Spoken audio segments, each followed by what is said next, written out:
Hello, আসসালামু আলাইকুম। Online ক্লাসে তোমাদেরকে আবারও স্বাগতম জানাচ্ছি। আমরা বিগত ক্লাসগুলোতে কি করেছি, রুল সম্পর্কে জেনেছি। আজকের ক্লাসে আমি একটা ছোট্ট প্যাসেজ বোর্ডে তোমাদেরকে দেখাবো যে কিভাবে থাকে বা আমাদেরকে কি করতে হবে। দেখো, Dhaka university is treat as an old educational institution in Bangladesh. Dhaka university subject, কিন্তু সাবজেক্টটা হচ্ছে অবজেক্টিভ, বস্তু ইজ আছে।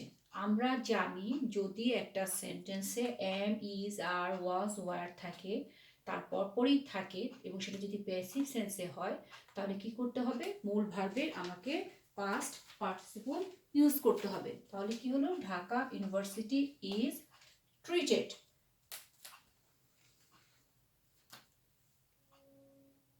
আবার দেখো, এখানে আছে ইজ, তারপরে আছে সিচুয়েটেড। এই তাহলে কি করতে হবে, এখানে সিচুয়েটেড পাস্ট পার্টিসিপল সিচুয়েটেড। নেক্সটে দেখো, last year I pay a visit to Dhaka university with a view to C the Dhaka university.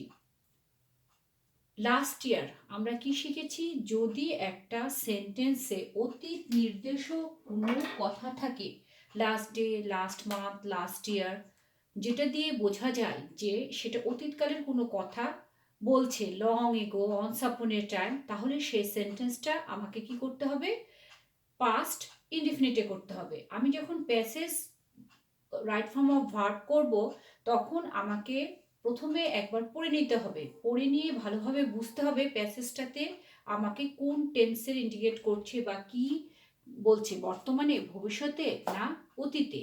তো দেখো, প্রথমে আমাকে ঢাকা ইউনিভার্সিটিটা, যেহেতু এটা এখনো আছে, বর্তমানে আছে, ভবিষ্যতেও থাকবে, প্রথমটুকু আমার প্রেজেন্ট ইনডিফিনিটে গেল। পরবর্তীতে দেখো, গত বছর আমি কি করেছিলাম, ঢাকা ইউনিভার্সিটিতে একটা ভ্রমণ করেছিলাম, পে, লাস্ট ইয়ার, তাহলে লাস্ট ইয়ার থাকলেই আমি পাস্ট ইনডিফিনিটে করব। পাস্ট ইনডিফিনিটে করলে পের পাসপোর্ট, পাস্ট ফর্ম পেইড গেল। আবার দেখো, with a view to, look forward to, can not help, could not help যদি থাকে কথাগুলো, তাহলে কি করতে হয়, আমার ভার্বের শেষে আইএনজি যুক্ত করতে হয়।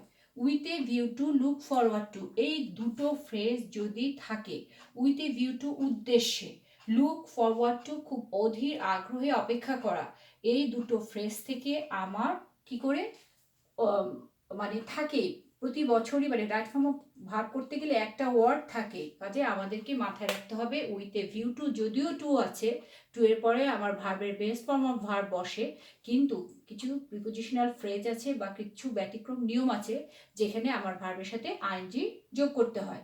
আবার দেখো, my elder brother read in Dhaka university in the department of English since 2014। এখন তোমাদেরকে রুলে কি শেখানো হয়েছে, যদি সিন্স বা ফর থাকে, সেখানে সময় দেওয়া থাকে, বা কোনো অনেকক্ষণ ধরে কাজটা চলছে, এখনো বর্তমানেও চলছে, ভবিষ্যতেও কিছুদিন চলবে, এরকম বোঝায়, তাহলে সেই সেন্টেন্সটাকে আমি করতে বলেছিলাম প্রেজেন্ট পারফেক্ট কন্টিনিউয়াস টেন্স। মানে আমার যে ভাই আছে, সে 2014 থেকে এই ইউনিভার্সিটিতে পড়ছে, তাহলে আমার যে বড় ভাই আছে পড়ছে, মানে সে আগে ভর্তি হয়েছে, এখনো পড়ছে, ভবিষ্যতেও তাকে কিছুদিন পড়তে হবে। তাহলে my elder brother has bin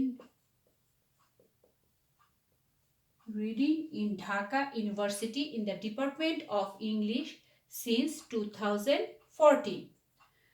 Next দেখো, he show me a series of books on different writers like Shakespeare, John Milton and T.S. Eliot in the library. তাহলে শো, তাহলে কখন দেখিয়েছিল, গত বছর দেখিয়েছিল, তাহলে কি হচ্ছে, পাস্টে হচ্ছে, তাহলে শো এর পাস্ট ফর্ম কি, শোড, তাহলে এটা হবে পাস্ট ইনডিফিনিট। পাস্ট ইনডিফিনিট করতে কি করলে কি করতে হবে, ভার্বের পাস্ট ফর্ম, তাহলে শো এর পাস্ট ফর্ম কি, showed. He showed me a series of books on different writers like Shakespeare, John Milton, T.S. Eliot in the library. Besides, without, এই জাতীয় যদি কথাগুলো থাকে, তাহলে কি করতে হবে, ভার্বের সাথে আমার আইএনজি যোগ করতে হবে। তাহলে besides going to the Dhaka University, I move to other place. তাহলে আমি কি এখন অন্য জায়গায় গেছিলাম? না, আমরা গত বছর আমি অন্য জায়গায় গেছিলাম, পাস্টে। তাহলে সাবজেক্টের পরে ভার্বের পাস্ট ফর্ম। তাহলে কি হচ্ছে, যদি বিসার্স থাকে বা উইদাউট কথাটা থাকে, তার পরপরই যে ভার্বটা হবে তার সাথে আমার আইএনজি যোগ করতে হবে। তাহলে কি করলাম আমি? বিসার্স going to Dhaka university, I move to other places. In fact, Dhaka city filled with a cluster of eye-catching buildings. তাহলে মূলত ঢাকা সিটি ইজ ফিল্ড, কারণ এখনো সেই দৃশ্যনন্দনীয় চোখ জুড়ানো ভবনগুলো এখনো আছে। তাহলে ঢাকা সিটি অবজেক্ট প্যাসিভ সেন্সে হবে, কারণ এইটা কেউ দেখবে বা এটা পরিপূর্ণ রয়েছে, কেউ দেখবে। ইজ বসলো, এম ইজ আর মূল ভার্বের পাস্ট পার্টিসিপল। তারপরে I not forget what I observe. এখন তুমি লাস্টের যে সেন্টেন্সটা তুমি সেইটা দুইভাবে করতে পারো। একটা হচ্ছে আই ক্যান নট দিয়ে বা আই উইল নট দিয়ে। এটা তোমার যেটাই করবা সেটাই যে এক্সামিনার থাকবে তিনি নিবেন। এখন আমি তোমাদেরকে এটা মোটামুটি বুঝালাম। এখন আমি খাতাতে কিভাবে লিখবো এই জিনিসটা একটু দেখাই।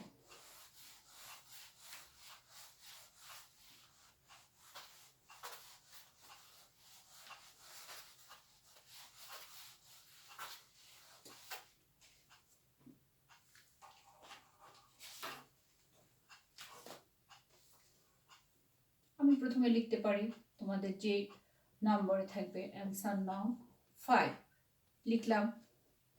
লিখার পরে এ ট্রিটেড। এখন অনেকে কি করো, এখানে এ লিখলাম, এখানে বি লিখলাম, আবার এখানে সি লিখলাম, এখানে বি লিখলাম। এভাবে না করে জাস্ট নিচে নিচে করে যাবে।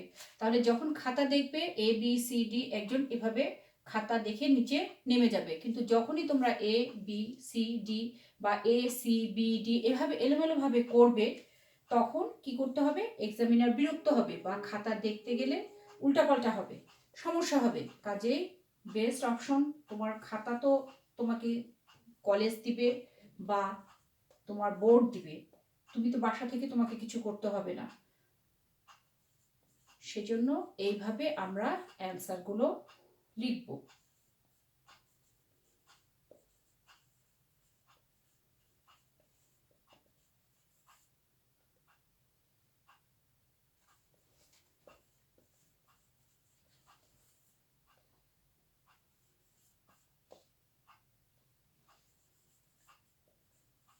আমরা পরীক্ষার হলে কোনো লিখতে গেলে এই সাইডের লেখাগুলো তোমরা অনেক সময় গোলাপি বা অন্য কালি দিয়ে লিখো, সেখানে যদি তুমি ইউজ করতে চাও একমাত্র ব্লু পেন তুমি ইউজ করতে পারো। তাছাড়া এই গোলাপি, কমলা বা অনেক সময় অনেক রকমের অন্যরকম কালার ইউজ করতে চাই, সেটা না করাটাই বেটার।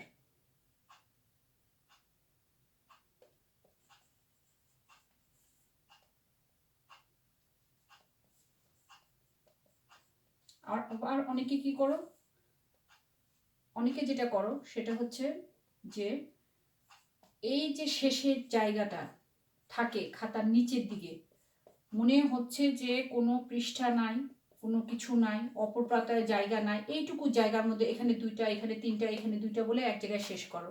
সেটা করার দরকার নাই। একটা খাতাতে আমার এতটুকু পর্যন্ত লিখে অন্য প্রশ্ন লিখে আর জায়গা নাই, আমি এখানে এখানে যদি দুইটাও লিখি নেক্সট পেজে যে আবার তখন লিখতে পারি। মানে চাপাচাপি করে লেখাটা তোমাদেরকে হতে হবে সুন্দর, পরিষ্কার, পরিচ্ছন্ন।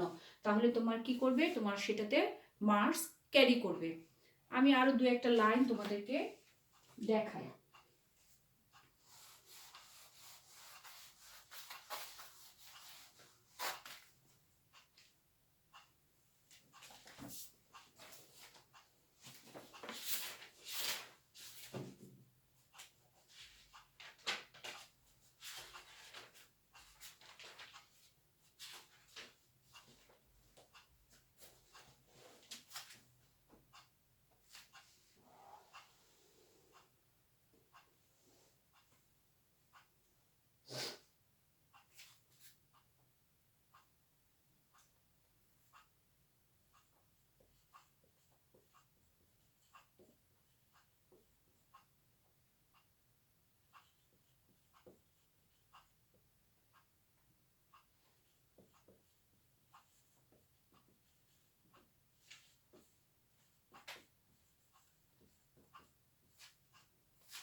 প্রথমে প্যাসেজগুলোর কোনো কিছুটা লাইন নিয়ে আমি দেখানোর চেষ্টা করছি। In the last autumn vacation I get sufficient time.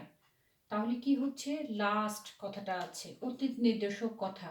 তাহলে অতীত নির্দেশক কথা থাকলে কি হবে, আমার প্যাসেজটা বা এই সেন্টেন্সটা পাস্ট ইনডিফিনিটে চলে যাবে। পাস্ট ইনডিফিনিটে চলে গেলে গত বসন্তে আমার কি হচ্ছে, গ্রীষ্মের ছুটিতে অটম মানে বসন্ত না হেমন্ত, যাই হোক, এটার ছুটিতে আমি কি করেছিলাম, পর্যাপ্ত সময় পেয়েছিলাম। তাহলে গেটের পাস্ট টেন্স কি, গট। আবার I make up my mind to make a journey by train from Dhaka to Chittagong. তাহলে পাস্টে চলে গেলে আমাকে কি করতে হবে, I made up my mind. প্যাসেজটা এভাবে শুরু হয়েছিল, তখন আমি পুরো প্যাসেজটাই পাস্ট ইনডিফিনিটে করেছিলাম। ওয়ান্স, তাহলে আমি কি বলেছি, যদি একটা সেন্টেন্স শুরু হয় ওয়ান্স আপন এ টাইম, লং এগো, তাহলে সেই সেন্টেন্সটা কি করতে হবে, পাস্টে করতে হবে। দেখো, once there live an idle king, একদা একটা অলস রাজা ছিল। তাহলে পাস্ট ইনডিফিনিট করতে গেলে প্রিন্সিপাল ভার্ব আছে লিভ, তাহলে পাস্ট ফর্ম বসলো lived. Once there lived an idle king, he not undergo physical labor, he did not undergo physical labor। কেন হলো, নাবোধক বাক্য করতে গেলাম, প্রিন্সিপাল ভার্ব আছে আন্ডারগো, নাবোধক বাক্য করতে গেলে আমাকে প্রয়োজন অনুসারে did not, do not, does not নিয়ে আসতে হবে। যেহেতু এটা পাস্ট ফর্মে, প্যাসেজটা পাস্টে আছে, সেজন্য নিয়ে আসলাম ডিড। কুয়াকাটা, তোমরা নাম শুনেছ। লোকালি, এটা তোমাদেরকে নেওয়া হচ্ছে তোমাদের যে ফার্স্ট পেপার বইটা আছে সেখান থেকে। তো এটা একটা জায়গার নাম। Locally dash know as Sagarkanya dash an uncommon scenic spot of Bangladesh. Kuakata locally is known, passive সেন্সে আছে, সিঙ্গুলার, ইজ বসালা, মূল ভার্বে পাস্ট পার্টিসিপল। যেহেতু এটা present, as Sagarkanya is an uncommon scenic spot of Bangladesh. আর একটা বিষয় হচ্ছে, তোমাদের রাইট ফর্ম অফ ভার্বই হোক আর প্রিপোজিশনই হোক, তোমাদের যে ফার্স্ট পার্ট বইটা থাকে সেখান থেকে অধিকাংশ সময় নেওয়া হয়ে যায়। এবং তোমরা যদি ফার্স্ট ইয়ারে ফার্স্ট পেপার বইটা ভালোভাবে পড়ো, এবং আমরা যখন ক্লাস নিয়ে থাকি তখন কিন্তু আমরা বলে দিই যে এই প্যাসেজটা আমার রাইট ফর্ম অফ ভার্বের জন্য প্রয়োজন, ওই প্যাসেজটা আমার এখান থেকে প্রিপোজিশন আসতে পারে, এবং ওখানে আমরা ফার্স্ট ইয়ারে ওখানে দাগ দেওয়া থাকে। কাজে কি হচ্ছে, যে আমরা যদি ওখানেও পড়ে থাকি, ফার্স্ট পার্ট বইটাও ভালোভাবে পড়ে থাকি, তাহলে আমরা অনেক কিছুই সেকেন্ড পার্টে কমন পেয়ে থাকবো। তো এখন এই ক্লাসগুলো, যেগুলো আমাদের আগের নিয়মগুলো আমরা শিখিয়েছিলাম, passage right form of verb করতে গেলে আমরা আরও নিয়ম জানবো, শিখবো, বা যখন আমাদের ক্লাস শুরু হবে করব, তখন তোমাদের কাছে কঠিন মনে হবে না। তো আমি আশা করব যে আমার ক্লাসগুলো ফলো করে তোমরা নিজস্ব যে বোর্ড কোশ্চেনগুলো আছে সেগুলো তোমরা সলভ করবে বাসায়। তো আজকে এই পর্যন্তই। সামনের ক্লাসে আমরা কমপ্লিটিং নিয়ে কথা বলবো। আমি আশা করছি যে তোমরা ভালো থাকবা, সুস্থ থাকবা, পড়ালেখায় আগ্রহী হবা। ধন্যবাদ।